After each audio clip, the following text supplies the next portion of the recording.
gracias, muchísimas gracias por continuar con nosotros aquí en el Tribunal de la Tarde. Ya está conectado a través de la plataforma Zoom, tal y como le habíamos dicho antes de irnos a la pausa. Nuestro amigo, hermano y pastor Carlos Peña.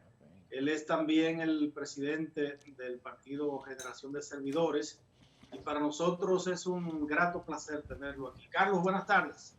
Dionisio, un abrazo, un placer inmenso estar con ustedes. Saludos, Mildred, mi afecto y consideración a ambos de siempre, de toda la vida. Así es. Carlos, para iniciar nuestra conversación contigo, me gustaría iniciar con algo reciente. En el día de ayer, el Partido de la Liberación Dominicana, el partido que tú fuiste legislador y que obviamente ya no está en esa organización política, realizó en el marco de un congreso una actividad donde se juntó el comité central, el comité político del PLD y allí hubo un discurso del expresidente de la República, Danilo Medina, donde según él, pues los PLDistas se alejaron de la ética, de los principios y los valores que fueron parte de la formación del PLD que incaucó el profesor Juan Bosch.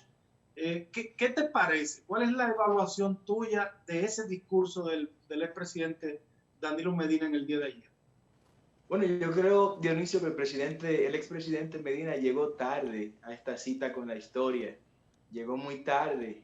Hay personas que vimos eso hace mucho tiempo y tomamos la decisión que teníamos que tomar en su justo momento, cuando nos dimos cuenta que ahí no quedaba absolutamente nada de Juan Bosch, que no quedaba nada de la doctrina del profesor, del pensamiento de él, del compromiso con la ética, la moral y la transparencia en el ejercicio público. Sencillamente recogimos nuestras maletas y sin tomar en cuenta la posición que teníamos y los cargos públicos que nos ofrecieron, pues nos fuimos a hacer tienda aparte. Pero no solo eso, sino que el presidente Medina es uno de los grandes propiciadores de esa degeneración en la cual ha caído el Partido de la Liberación Dominicana. Cuando se escribe esa historia, el nombre del expresidente Medina tendrá que aparecer varias veces como uno de los grandes promotores de esa descomposición política, ética y moral que el PLD hoy lamentablemente exhibe y que le va a llevar al lugar de la historia que ya ha conquistado. Fue quien prohijó la impunidad, sabiendo de corrupción en su gobierno, como lo hizo también el presidente Fernández, ¿no? Ahí hay una unidad, hay un conjunto de trabajo hecho en equipo entre ellos que ha concluido con convertir lamentablemente a esa organización que estaba llamada, según el profesor Juan Bosch, a terminar la obra de Juan Pablo Duarte y los demás fundadores de la patria, y ha concluido como una verdadera vergüenza. Hoy una persona sale a la calle con una gorra morada y esa persona tiene que estar preparado o preparada para recibir grandes afrentas por parte de las demás personas que lo vean. Sí, probablemente siendo un ciudadano inocente que no tuvo nada que ver ni con la corrupción en Punta Catalina, ni con la corrupción en Odebrecht, ni la corrupción de los tucanos, ni todo el pliego de casos y expedientes que la justicia lamentablemente no ha podido resolver. Nosotros confiamos en un sistema de partido político robusto, que exista, que funcione, que opere. Pero si un partido cumplió, más bien se le venció su tiempo histórico de existencia, no tiene problema con que desaparezca y se refunda y comience de nuevo. No será la primera ocasión, pero no es el presidente Medina el más indicado para hacer ese tipo de convocatoria que hizo ayer a un reencuentro con la historia. Aprovecho la oportunidad para enviarle un saludo, un fuerte abrazo a mi amigo Carlos Peña, al mismo tiempo de conocer su opinión acerca de un recién acontecimiento que lo convirtió en tendencia, que fue una convocatoria hacia la Plaza de la Bandera en contra del actual gobierno por pretender a través de un presupuesto colocar impuestos a la población. Carlos Peña ha estado asumiendo pues una actitud crítica en ese sentido y pues asimismo como recibirte ciertos apoyos de la opinión pública y la sociedad en sentido general, también algunas críticas por entender que era extemporáneo, que es una gestión que lleva menos de 60 días, es decir, que no tiene todavía la capacidad como de ser juzgado o criticado por la espera de los famosos 100 días, incluso también el tema de la misma pandemia, entre otros, incluso algunas figuras hasta llegaron a criticar a Carlos Peña de una forma que hasta cuestionaron el origen de sus recursos, etcétera. Sobre esa base quisiera conocer tu opinión, Carlos. Un abrazo. No te había visto en esta distribución, pero sabes que te quiero y valoro mucho ese trabajo que desde niño te han puesto a hacer. Gracias a Dios que lo amas. Gracias, Miren, claro. Sí. Esta convocatoria tenía 3 propósitos. Primer propósito, entregar a la opinión pública un documento contentivo de unas propuestas de fuentes de financiamiento del presupuesto general del Estado para el año 2021. Y establecíamos ahí que los 21.600 millones de pesos que a través de una reforma fiscal disfrazada en el proyecto de ley de presupuesto general del Estado para el año 2021, el PRM y sus partidos aliados pretendían cargar aún más a la población con estos impuestos. Nosotros establecimos una serie de propuestas que sin cargar al pueblo dominicano se obtendrían ingresos superiores a esa intentona de reforma fiscal que se estaba presentando. Por ejemplo, solo una. Les voy a mencionar solo una. Si hacemos que el gran empresariado pague nada más el 10% de todas las exoneraciones de impuestos que se le entregan al año, se le entregan aproximadamente 250.000 millones de pesos de exenciones de impuestos. Si en lugar de los 250.000 millones de exenciones de impuestos, nada más le entregamos, o nada más no, le seguimos entregando 225.000, están recibiendo el 90%, que paguen el 10%. El 10% de eso equivale a 25.000 millones de pesos. Le quedarían 4.000 millones de pesos en excedente, en exceso a las expectativas del gobierno que pretendían recaudar a través de esta reforma fiscal. Eso era el primer punto. El segundo punto era concienciar a los cerca de 350.000 personas que en vehículos pasan por la Plaza de la Bandera con los distintos cartelones que ahí nuestra gente fue a dar a conocer. Y un tercer punto, exigirle al gobierno el retiro de ese proyecto de presupuesto y su consecuente reformulación, excluyendo esa reforma fiscal que ahí nos había introducido. Los 3 objetivos fueron alcanzados. Evidentemente el gobierno sobredimensionó con su muy mala leche la convocatoria cuando nunca fue parte de nuestra agenda hacer una convocatoria multitudinaria, sino cumplir con esos 3 objetivos que sí cumplimos. Lo logramos.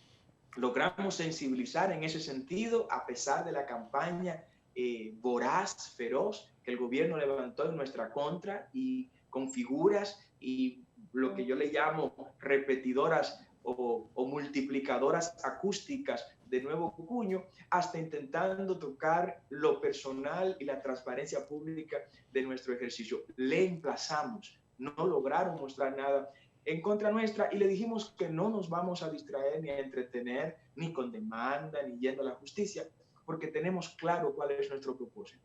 Seguir defendiendo el interés nacional, no importa que tengamos que enfrentar al gobierno anterior o al actual gobierno. Después de este proceso, ¿cuál sería el segundo paso de Carlos Peña y de la entidad a la cual representa después de este proceso?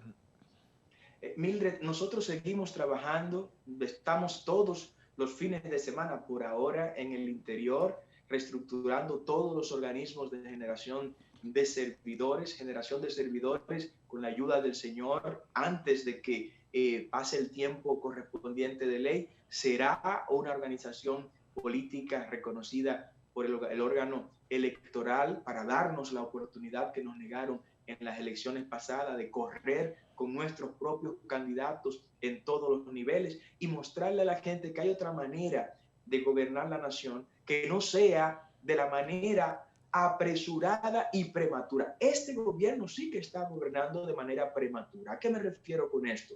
Está ejecutando y aplicando políticas públicas de forma acelerada que el pueblo no está listo para recibir ese tipo de políticas públicas. Por ejemplo, en menos de 41 días, este gobierno ha tomado 4.300 millones de dólares prestados. Este es un récord histórico.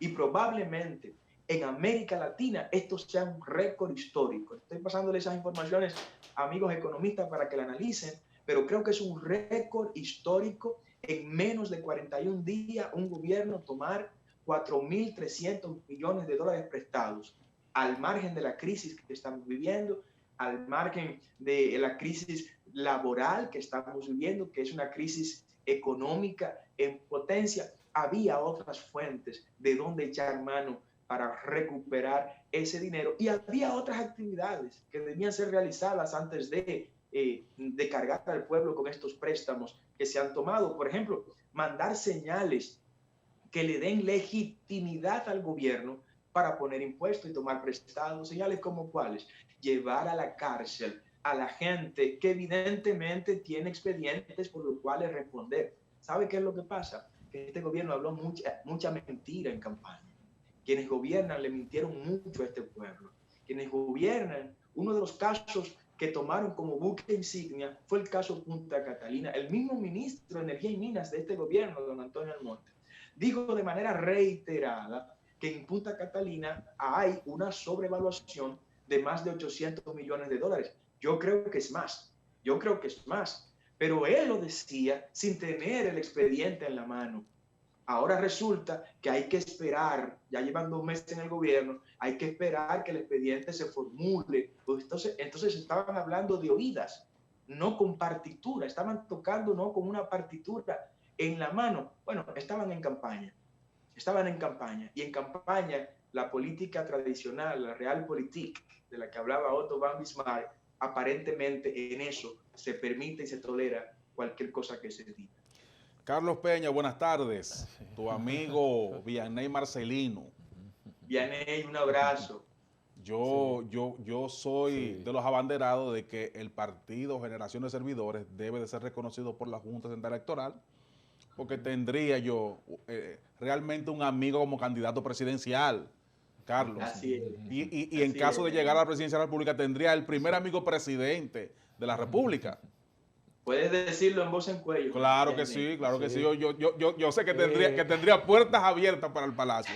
Carlos, tú te referiste hace unos días, algo que tuvo impacto en las redes, te referiste al tema de que apareció una publicación de un ministerio apoyando las 3 causales sobre el tema del aborto. Y, de hecho, Twitter tumbó esa cuenta de ese ministerio. Y tú te referiste a eso de manera un poco fuerte, Carlos. Yo sé que tú, como pastor cristiano, pastor evangélico, eres pro vida y tú has asumido una posición en torno a la defensa de la vida. ¿Qué tiene que decirnos sobre esto?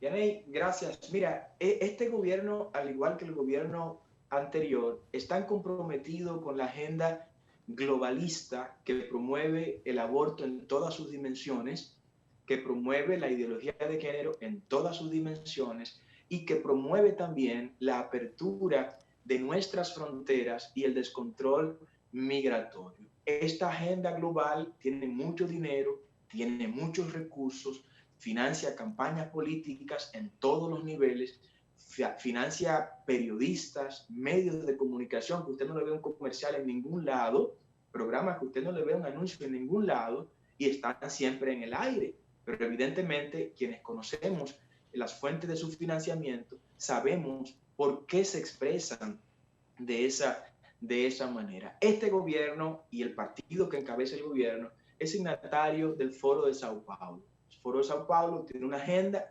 comprometida con los temas previamente mencionados. Y lo que sorprende es que esta gente no han guardado la forma. El gobierno pasado, pues, trató de introducir algo de esto a través del Ministerio de Educación, lo demandamos, fuimos a los tribunales y eso como que medio se ha detenido. Pero esta gente con semanas en el gobierno, en medio de una crisis La gente que el dinero que tenía ya lo consumió en alimentos y en ivermectina, ¿no? Eso es lo que se ha hecho en estos 7 meses. Comprar comida, el que puede comprarla, y consumir ivermectina para no morirse del coronavirus, ¿no? A eso es que se ha dedicado. Aquí no ha habido producción. Y gracias a Dios, a las remesas, es el único rubro económico que ha crecido en República Dominicana en medio de la pandemia, esa diáspora hermosa que sé que muchos nos están viendo a través del Tribunal de la Tarde en este momento. Entonces, en medio de esa situación, esta gente se enfoca en promover el aborto en las dimensiones que lo están promoviendo. No era el tiempo, no era el tiempo. Es el tiempo para que todas las energías, las fuerzas de cada integrante de este gobierno esté concentrado en salir de la crisis, en gobernar con transparencia, en ganarse la confianza de la gente, porque ellos tienen que recordar que ganaron apenas con el 27% del voto del electorado votante del país. Óigase bien, esto hay que analizarlo. De cada 100 votantes del país, 27 votaron para que el presidente Abinader sea presidente. Fue solo un 27%. ¿Qué significa eso? Que la base social de este gobierno es frágil, es débil, y eso le debe obligar a profundizar las raíces en los estratos sociales de nuestra nación para que se fortalezca y consiga legitimidad. Acciones como estas le restan mucha legitimidad. Seguiremos combatiendo todo esto. Tenemos una tesis muy personal. Creemos que esto que ocurrió con Barry Gold responde a los deseos e intenciones de esa agenda global que promueve George Soros. George Soros es el accionista mayoritario de Barry Gold. El dueño mayoritario de Barry Gold es George Soros. Y el gobierno dice ahora que Barry Gold está entregando 45 millones de manera adelantada como anticipo de sus ganancias por obra y gracia del Espíritu Santo, de manera gratuita. Barry Gold, de manera gratuita, dar algo. Eso no cabe en el imaginario mental de quienes conocen a estas multinacionales. No, George Soros está entregando este dinero a través de su empresa Barry Gold, y lo está haciendo no de manera gratuita, le está haciendo para que sigan las banderas del colectivo LGTB en el Palacio y para que siga el Ministerio de la Mujer y las demás entelequias similares a esta, promoviendo la ideología de género desde sus distintos... Carlos, bueno, ya el tiempo se nos agotó, pero quisiera en ese mismo orden, ¿qué hacemos ante este problema del aborto y el impasse que ha provocado para la aprobación del Código Penal? ¿Eres partidario de que sea un tema que se aparte para poder lograr los objetivos de su aprobación, ¿no?